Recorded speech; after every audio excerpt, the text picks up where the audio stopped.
Hi friends, welcome to my channel Praji's kitchen. ഇന്ന് ഞാനിവിടെ നിങ്ങളെ പരിചയപ്പെടുത്താൻ പോകുന്നത് ഒരു കപ്പ വെച്ചൊരു കറിയാണ്, കസവ കറി. അതിനുവേണ്ടി ഞാൻ എടുത്തിരിക്കുന്നത് നമ്മൾ തമിഴ് ഷോപ്പിൽ പോയപ്പോൾ വാങ്ങിയ കപ്പയാണ്. 2 പൗണ്ട് വെയിറ്റ് ആണ്. 2 പൗണ്ട് വെയിറ്റ് ആകുമ്പോഴത്തേക്ക് നമ്മുടെ 1 കിലോ അളവിലാണ് കപ്പ ഉള്ളത്. അത് ഞാനൊന്ന് ഓപ്പൺ ചെയ്ത് കാണിക്കാം.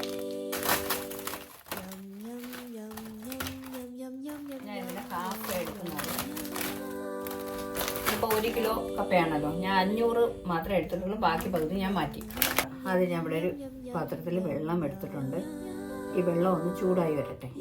അങ്ങനെ നമ്മുടെ വെള്ളം തിളച്ചൊക്കെ വന്നിട്ടുണ്ട്. അതിലേക്ക് നമുക്ക് കഴുകി റെഡിയാക്കി വെച്ചിരിക്കുന്ന കപ്പ ഇട്ട് കൊടുക്കാം. കുറച്ച് ഉപ്പും ലേശം മഞ്ഞൾപ്പൊടിയും കൂടി ഇട്ട് കൊടുക്കാം. ഇനി ഇതൊന്ന് മിക്സ് ചെയ്ത് കൊടുക്കാം. ഒന്ന് വെന്ത് വരട്ടെ. വെന്ത് വരുമ്പോഴത്തേക്ക് നമുക്ക് ഈ വെള്ളം ഒന്ന് കളയണം. എന്ന് വെച്ചാൽ കപ്പയ്ക്ക് കട്ടുണ്ടല്ലോ, ആ കട്ട് നമുക്ക് കളഞ്ഞെടുക്കണം. എന്താണെന്ന് നോക്കാം.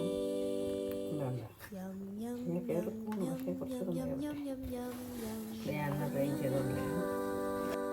അങ്ങനെ ഞാൻ ഡ്രെയിൻ ചെയ്ത് വെച്ചിരിക്കുകയാണ്. ഇനി ഞാൻ ഇവിടെ ഒരു പാൻ എടുത്തിട്ടുണ്ട്. അതിലേക്ക് നമുക്ക് ഓയിൽ ഒഴിച്ചു കൊടുക്കാം.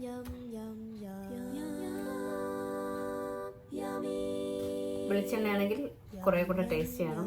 ഓയിൽ ചൂടായിട്ടുണ്ട്. അതിലേക്ക് നമുക്ക് ലേശം കടുക് ഇട്ട് കൊടുക്കാം.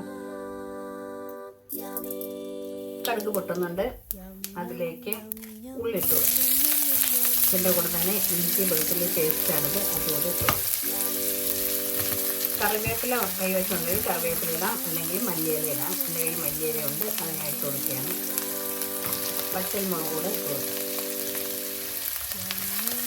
പച്ചമുളക് ഉണ്ടെങ്കിൽ പച്ചമുളക് ഇടാം, കാന്താരി ഉണ്ടെങ്കിൽ കാന്താരി ഇടാം. എൻ്റെ കയ്യിൽ വേഷം കാന്താരി ഉണ്ട്, അതുകൊണ്ട് കാന്താരി ഇട്ട് കൊടുക്കുകയാണ്. ഇനി ഇതിൽ നമുക്ക് മസാല ഐറ്റംസ് ഇട്ട് കൊടുക്കാം. ആദ്യം ഉപ്പൊന്ന് ആഡ് ചെയ്ത് കൊടുക്കാം. മഞ്ഞൾപ്പൊടി, ഉപ്പും മഞ്ഞൾപ്പൊടിയും നമ്മൾ കപ്പ വേവിച്ചപ്പോഴത്തേക്ക് ഇട്ട് കൊടുത്തിട്ടുണ്ട്, അതനുസരിച്ച് ഇട്ട് കൊടുത്താൽ മതി. മല്ലിപ്പൊടി 2 ടീസ്പൂൺ, മുളക് പൊടിയും അതുപോലെ 2 ടീസ്പൂൺ. ഇനി ഇതിലേക്ക് ഞാനിവിടെ ഉണ്ടാക്കി വെച്ചിരുന്ന സാമ്പാർ പൊടിയുണ്ട്, ആ സാമ്പാർ പൊടി കൂടെ 1 ടീസ്പൂൺ ഇട്ട് കൊടുക്കുക. ഇതെല്ലാം കൂടെ മിക്സ് ചെയ്ത് ഇനി ഇതിലേക്ക് കുറച്ച് ചൂടുവെള്ളം ഒഴിക്കുക.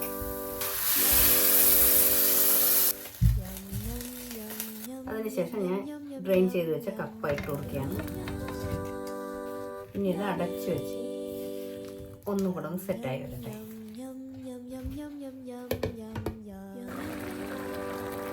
ഇനി ഇതിലേക്ക് ഞാൻ ഇടുന്നത് ടൊമാറ്റോ കെച്ചപ്പാണ്. കുറച്ചുകൂടെ ഒന്ന് വെച്ച് വരാം. ഇനി നമുക്കിത് നോക്കാം. ഇനി ഞാൻ ഫ്ലെയിം ഒന്ന് ഓഫ് ചെയ്യണം. ഓഫ് ചെയ്തതിന് ശേഷം നമ്മൾ കുറച്ച് തേങ്ങാപ്പാൽ ഒഴിച്ചു കൊടുക്കാം. തേങ്ങ ചതച്ച് ചേർക്കുന്നത് കൊള്ളാം, തേങ്ങാപ്പാലുണ്ടെങ്കിൽ അത് ഒഴിച്ചു കൊടുക്കുന്നത് നല്ലതാണ്. മിക്സ് ചെയ്ത് കൊടുക്കാം. നോക്കാം, നല്ല ടേസ്റ്റ്. ഇനി ലേശം ടൊമാറ്റോ കെച്ചപ്പ് ഒന്ന് ചെറുതായിട്ട് ഒഴിച്ചു കൊടുക്കാം. ഇത് കുറച്ച് നേരം ഒന്ന് അടച്ച് വയ്ക്കാം. ഞാൻ ഫ്ലെയിം ഓഫ് ചെയ്തിട്ടുണ്ട്. ഇനി കുറച്ച് നേരം ഒന്ന് അടച്ച് വയ്ക്കാം, സെറ്റായി വരട്ടെ. ഇതിൽ ലേശം മല്ലിയിലൂടെ ഒന്ന് ഇട്ട് കൊടുക്കാം. കറിവേപ്പില, മല്ലിയില ഇഷ്ടമില്ലാത്തവരാണെങ്കിൽ കറിവേപ്പില ഇടാം. ഇത് നോക്കാം, നമ്മുടെ കപ്പക്കറി റെഡി ആയിട്ടുണ്ട്. കപ്പക്കറി അല്ലെങ്കിൽ ചീനിക്കറി അല്ലെങ്കിൽ ഉള്ളിക്കറി, അങ്ങനെ പല പേരിൽ അറിയപ്പെടുന്ന കപ്പക്കറി റെഡിയായി. ഇനി ഞാൻ ഇതൊരു സെർവിങ് പ്ലേറ്റിലോട്ട് മാറ്റി കാണിച്ചു തരാം.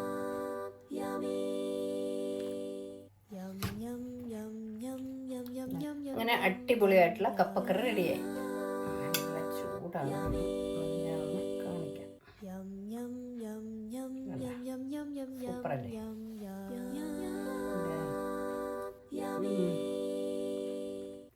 അതിൻ്റെ ചാറിന് തന്നെ അടിപൊളി ടേസ്റ്റാണ്. സിമ്പിളായിട്ട് ഉണ്ടാക്കാൻ പറ്റിയ ഒരു കറിയാണ്. ഇതേപോലെ വെച്ചാൽ നമുക്ക് ചപ്പാത്തിക്കും ചോറിനും ഒക്കെ നല്ല കറിയാണ്. വളരെ നല്ലതാണ്. ഒരു വ്യത്യസ്തമായിട്ടുള്ള ഒരു കപ്പക്കറി. സൂപ്പറല്ലേ? എല്ലാവരും ഇതുപോലെ ഒന്ന് വെച്ച് നോക്കണം. ഞാൻ അടുത്ത റെസിപ്പിയുമായിട്ട് ഞാൻ ഉടനെ എത്തുന്നതാണ്. എല്ലാവർക്കും നന്ദി, നമസ്കാരം.